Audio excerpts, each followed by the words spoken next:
Joining me now, Florida Senator and former Governor Rick Scott, who's been at Camp David with the president this weekend, monitoring the situation in his home state. Senator, as you assess all the data, the strength, the very slow speed of this storm, and the constantly changing track, what worries you most about Dorian? Well, what worries me is that everybody's going to look at that little track right in the middle instead of this sort of cone of uncertainty. I mean, it can still move right into Florida. The National Hurricane Center told me this morning that it's wobbled a little bit further to the west, so it's going to come closer. So everybody's got to follow this. The president, I know, is focused on it. FEMA has done a good job. You can download their app to get information. But that's my biggest concern is people are going to think, oh, we're off the hook. We are not off the hook. When it takes that right turn, it still could. Plus we're going to get storm surge. We're going to get a lot of rain. The closer it gets to Florida or into Florida, we're going to get more rain that can cause flooding. So take it seriously. Over prepare, don't under prepare. What's the challenge of evacuation orders when you don't know where the storm is going and where it's going to head? It's just like Matthew a couple of years ago. We had to start evacuating, even though it stayed off the coast. We had to over prepare because if it turns, it's too late. You can't get out. And so that's why I tell everybody to, have your water 7 days, your food, your medicine, but also if you think there's any chance you're going to have to evacuate, do it now and get ahead of the game. As governor of Florida, you're a veteran at this. You presided over a number of hurricanes, including just last year, Hurricane Michael, which hit as a Category 5 in the Panhandle, catastrophic. What's your advice to your successor, Governor DeSantis? This is his first hurricane as governor. I've been talking to him. He's got a great team. We have great, at the state and the local level, emergency management teams. As a governor, you need to listen. You need to stay ahead of it. As issues come up, every storm's a little bit different. The issues are different. Just react. So I'm continuing to talk to him. I'm talking to his emergency management team. FEMA, I know, is down there full time.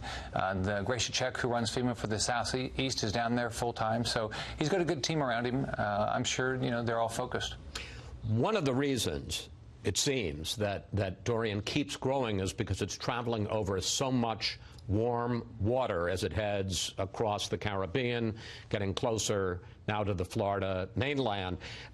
You have expressed mixed feelings over the years about climate change and about the role that human activity plays, but it sure seems like these hurricanes are getting bigger, stronger, more intense.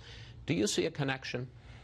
Well, first off, we know climate's changing, and we know our storms seem to be getting bigger. I mean, just in the last 4 years as governor, I had 4 of them, and now we have them my first year out as governor.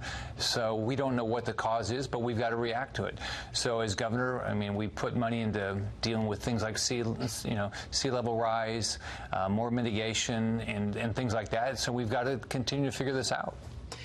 As a senator, is it a relief not to be in charge, not to be at ground zero in charge of overseeing how the state responds to this hurricane? Or is there a part of you after 8 years of doing it that would kind of like to be in the command center running things right now? Well, it doesn't change, Chris. Your heart goes out to everybody and you're worried about them. I mean, I always tell everybody you can rebuild your house, but you can't rebuild your family. I love my family, and so I'm concerned about people, and I'm concerned, are they taking this seriously enough?